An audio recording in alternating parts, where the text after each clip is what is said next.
Přes 40 studentů Toronské univerzity tvoří sbor opery Jakobín, kterou příští týden prezentuje v Torontu Kanadský institut pro českou hudbu. Byli jsme na jedné ze zkoušek.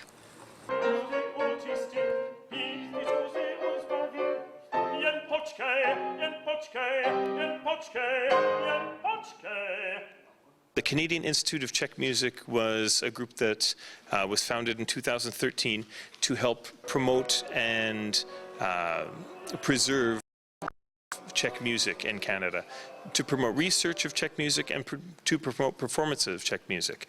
And this is our first big project, Jakobín. So it's a great honor to be working with my co-producer Daniel Dudeka, the music director William Shukoff, and all of the cast and the chorus involved. Jakobín is something that I fell in love with when I went to Prague a few years ago and saw a production, and it's never been done in Canada before, and we decided that now was the year to do it. It's the International Year of Czech Music, and it's time to give Jakobín its Canadian debut. I'm the choir director here at the university, and I'm preparing the chorus. And I'm also playing the role of Benda, who is a musician and choir director in the opera. The music of Dvořák is so accessible, so beautiful, and that was the one thing, the choir were introduced to it just with the music. I told them not to panic about the language yet, and just go through the music. The music was so accessible and so exciting that adding the text has been a delight. Dvořák, it's the country's best composer.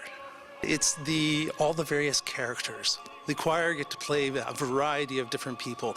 The tenors and basses get to be young men waiting outside the church for all these beautiful girls to come out of church at the beginning, and then the girls transform into, well, if they're going to just stand there, let's go. There's all this wonderful interplay with the choir.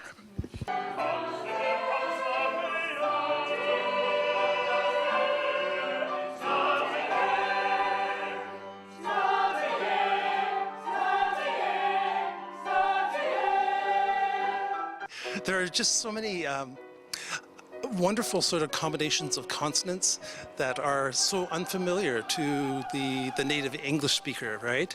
And English is not only the first language of people, some of the people in the choir, so it's a third or fourth language. So again, it's a challenge, but it's a wonderful challenge.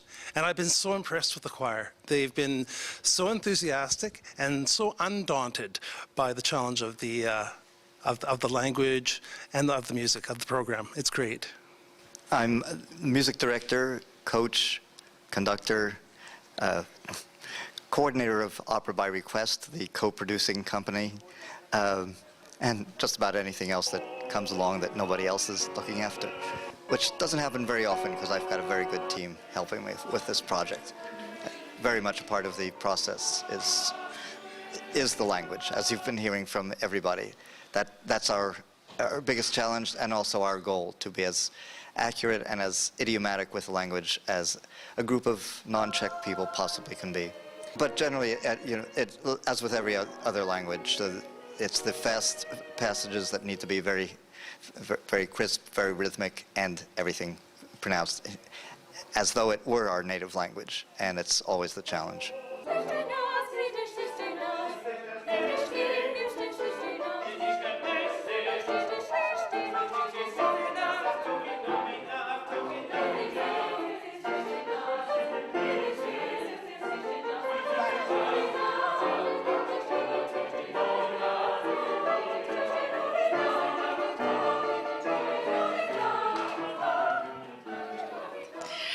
I'm loving this role. It's Terinka. It's a very fun role for me to do musically, but also I think characteristically, because I can kind of really get a glimpse into who she is, and I think she's quite a strong young woman who is also very musical and very clever.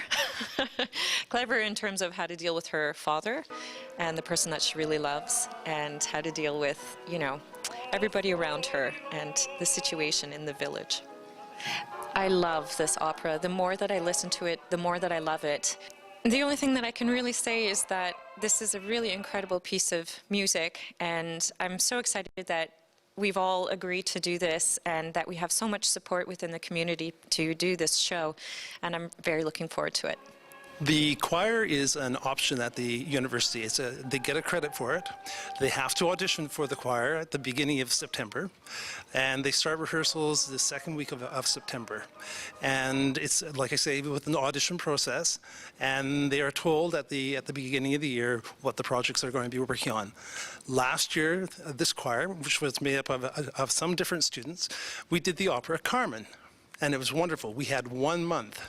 So we were thinking when we were invited to participate with this, oh, we have 8 weeks. You know, we should be able to pull it off.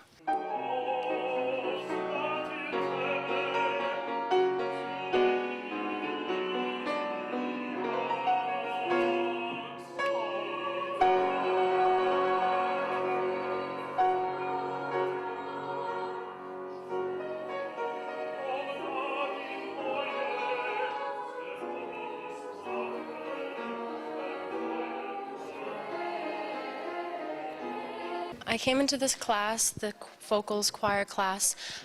Singing has always been my biggest passion, and I have studied opera in the past. I did Carmen when I was in grade 10, and so when Professor Leonard came with us to us with this piece of music, I was ecstatic. More opera, and I did not think we were going to be doing opera, but the fact that we are doing it just makes this course all the more enjoyable. It is difficult. It's incredibly difficult, and I'm sure the entire class can agree with me. But there's something about it that also makes it so much more fulfilling when you do get, you know, that phrase that was so difficult and you had to practice over and over again.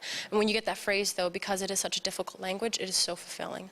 So it is an amazing language. I don't know exactly what I'm saying. There are parts of the music, like there's little blurbs that are written, so I can kind of understand the gist of what's going on. And then Professor Leonard and some people who have come in and spoken to us have explained just what's going on in certain scenes. So certain parts, I'll recognize the music and I'll recognize the words, and I can put 2 and 2 together, and I'll be like, oh, that's what's happening right now. It's going to be a lot of fun. Everyone's having a great time. There are challenges. Some people are less familiar with the Czech language, so it's hard to learn. But all in all, we're having a great time. It's going to be a lot of fun. I hope that you all come out to the Jakobin performance. It's going to be a wonderful evening, a great celebration of Czech music and Czech culture, and a wonderful operatic performance.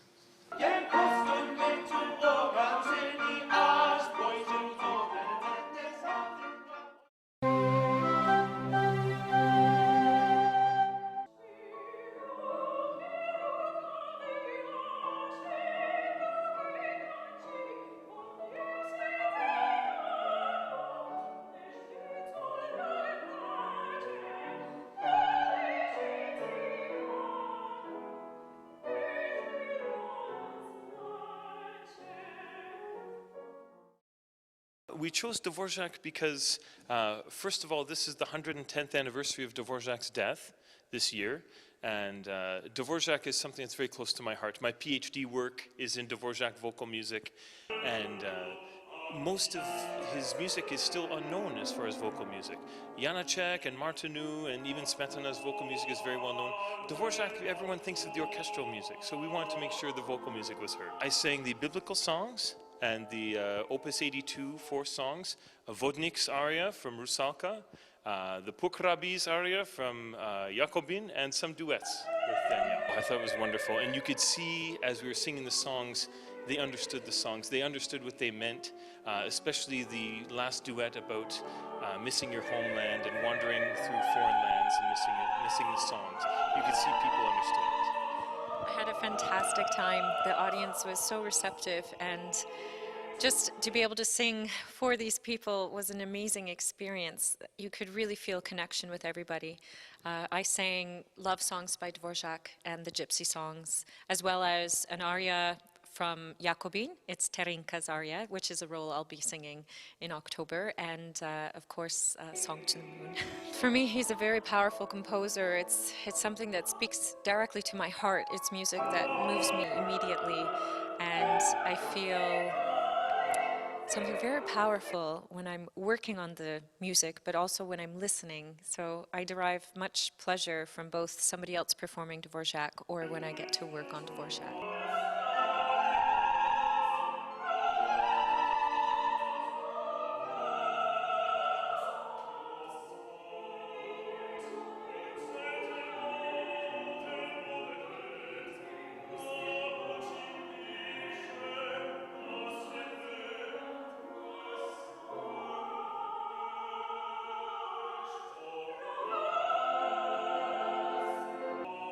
Dvořák's always been a very special composer to me, even before I spoke a word of Czech.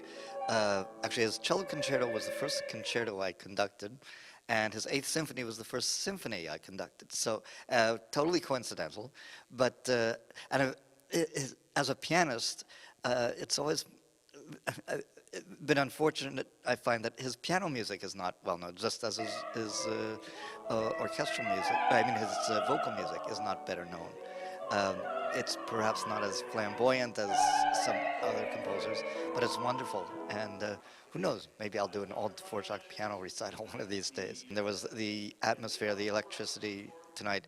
I could sense that. I knew that this was a very special audience and going a very special evening. Já myslím, že jejich hlasy jsou natolik výborný, že vlastně by mohli zpívat hodně v kanadské opeře. Teď dělají Jakobína 24. října a myslím, že tak občas zpívá hlavně John v Amsterdamu nebo v Maďarsku, že má nějaké styky a myslím, že je tam velká kariéra před ním. Co chystají Nocturna dále? No tak příští měsíc máme Ivana Ženatého s novým pianistou Martin Kasík a bude se na tom podívat Masaryk Memorial Institute v rámci 28. října, takže možná tady tyhle společné akce mají budoucnost.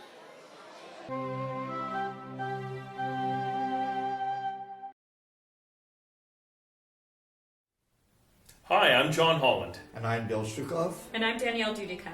And we're here to talk to you about an exciting opera project coming to Toronto for the fall of 2014. We are co-producing the Canadian premiere of Dvořák's opera, Jakobín, and Bill will be our conductor.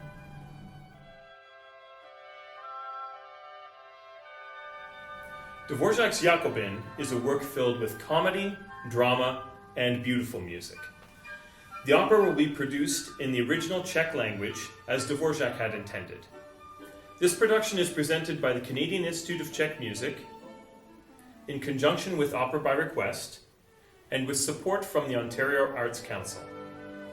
The opera involves an excellent cast of young professional singers, the University of Toronto Scarborough Choir, and the Music Moves Kids Children's Choir. –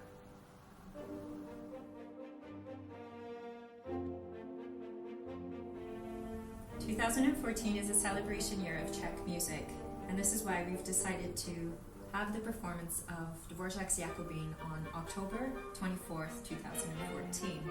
Our goal is to produce a semi-staged performance with a chamber orchestra.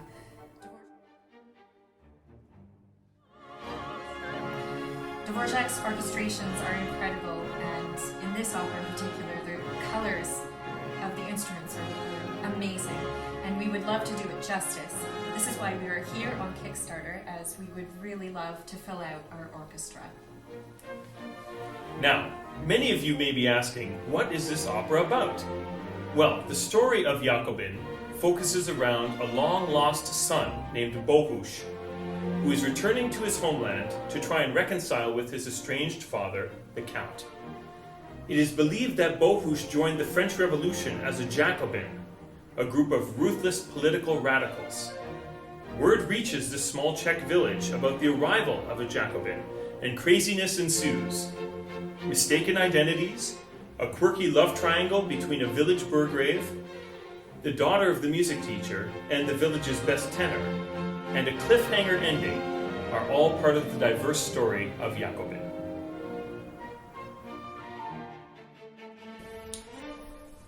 This opera, while immensely popular in Dvořák's homeland, has had almost no exposure in North America.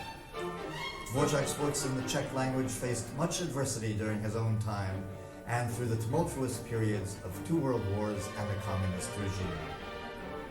We have the chance to rectify that with this performance. In the Czech Republic, it is said that Jakobín contained Dvořák's most beautiful melodies.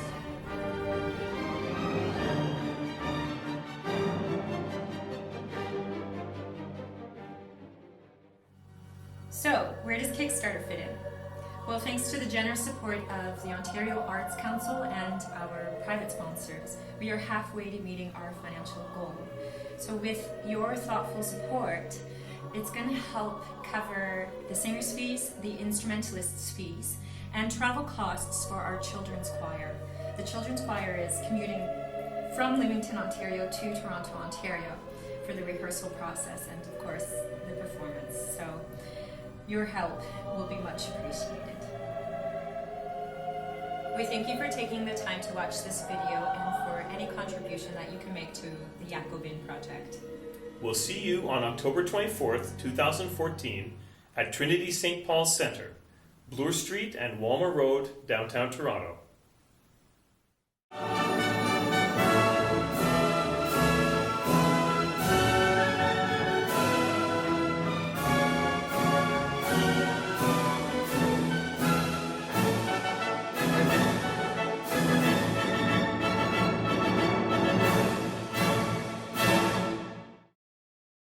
You with this little project as we go on, but I'm very glad to bring it to you. Good. Well, and thank you. That's a good find. So we're going to talk very, very briefly about the Jakobins. They were the terrorists of the 18th century. That is, everybody in the world who had property or privilege feared them.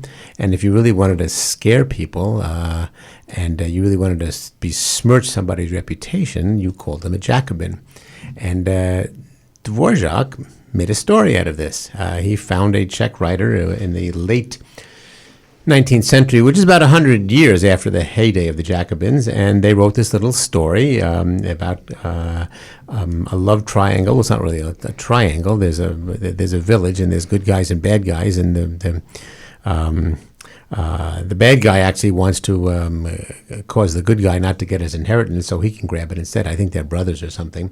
So he starts a rumor that the son and heir of the landowner is a Jakobin, and as proof of that is that he's gone to Paris and he's married a French woman. So that is roughly what happens in the plot of Jakobin. This is an opera that Antonin Dvořák wrote in the 1890s, or actually the late 1880s, revised it. And it's very popular, and it's played in the Czech Republic, and it's never been played here.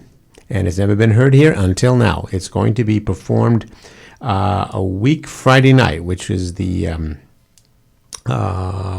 24th. That's right, Friday night the 24th at the Trinity St. Paul Centre, 427 Bloor Street West.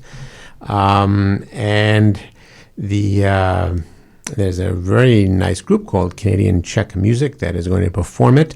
William Shukov, who has been a guest on our program in the past, who usually plays the piano with these productions. These are usually like concert operas done with piano accompaniment, has actually going to be conducting a little chamber orchestra on this occasion.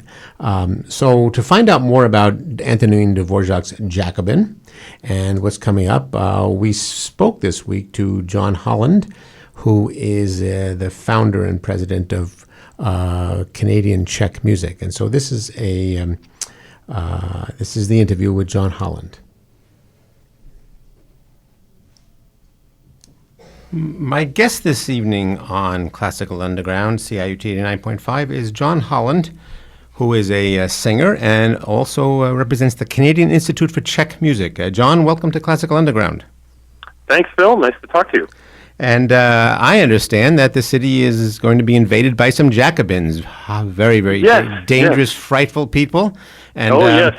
Terror will spread. Yeah. And actually, I was reading a little history of the Jakobins, and I imagine that they kind of played a role in folk history. They're kind of like ghosts or monsters or terrorists play today, right? So exactly, yeah. So in a little Czech village, there's some nasty people who are trying to do somebody out of his inheritance. So they start spreading gossip that the son of the landowner and actually the heir to the property is a Jakobin, and of course, the proof that he's guilty is that he's actually married a French woman. Yeah.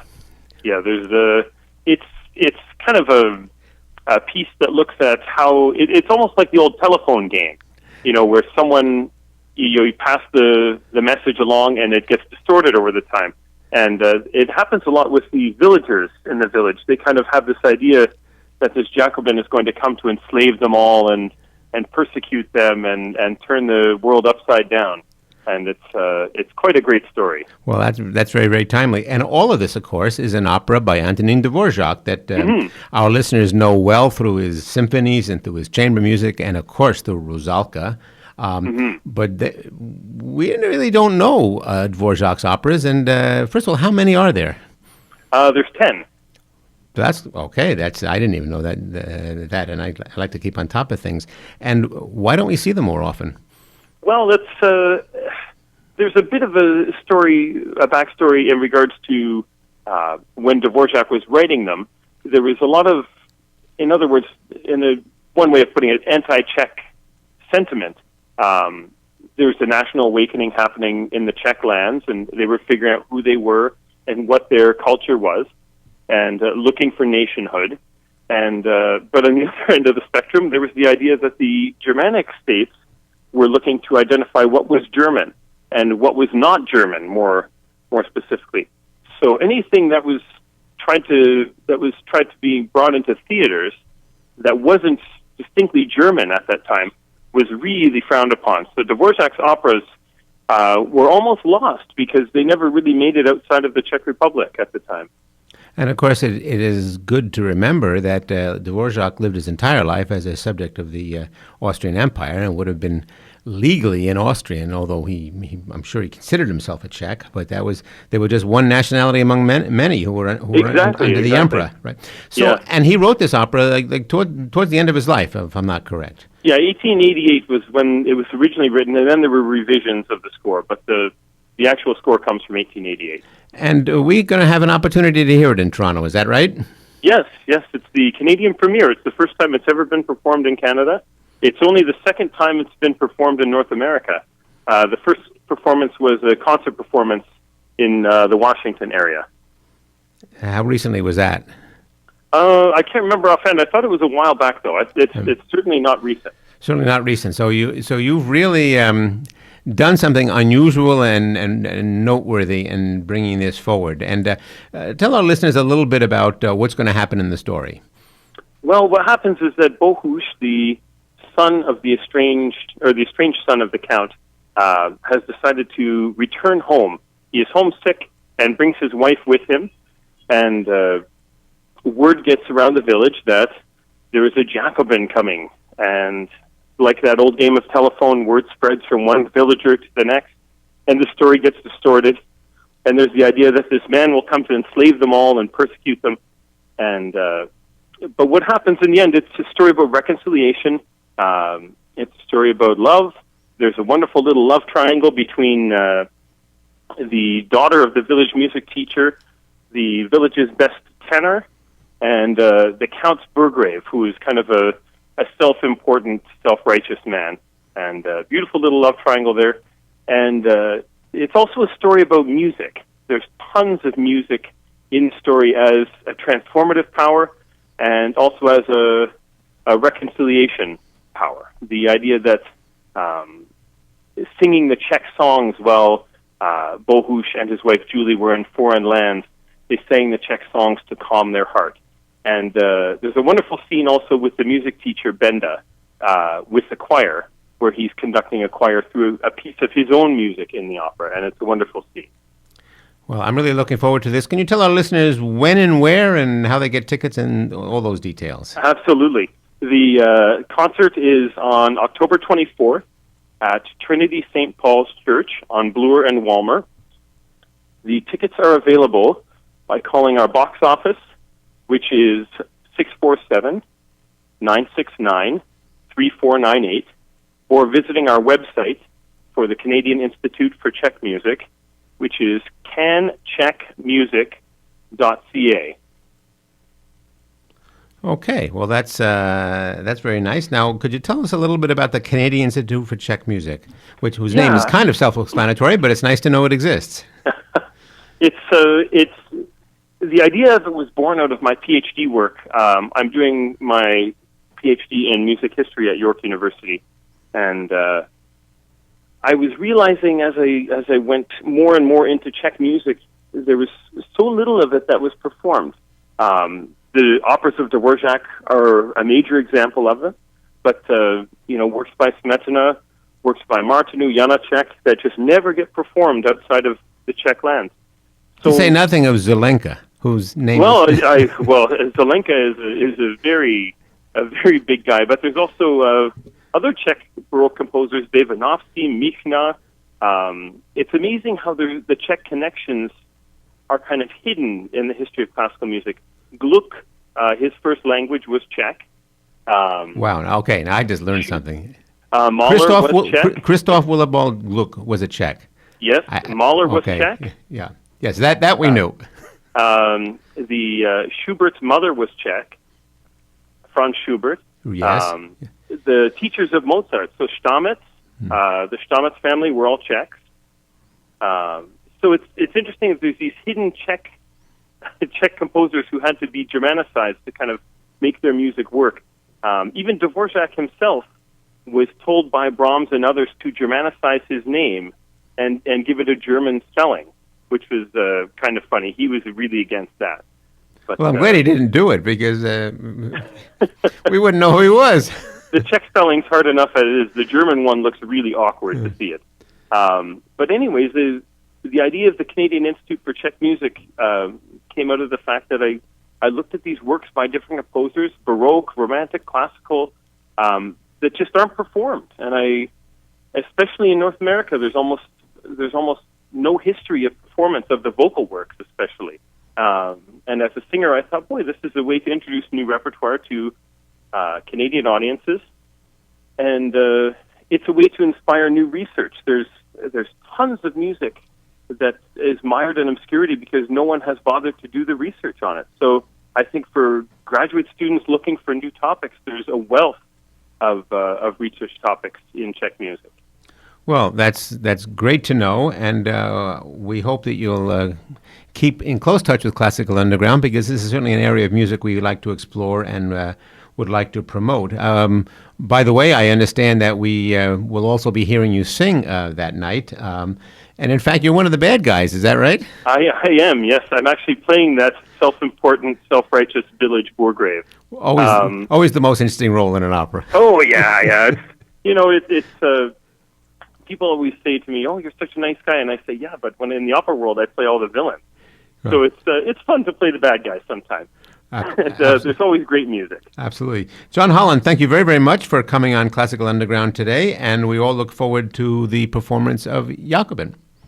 Thank you very much, Philip. It was my pleasure, and I hope to see you and many of your listeners out at the performance. Okay, thanks very much. Thank you.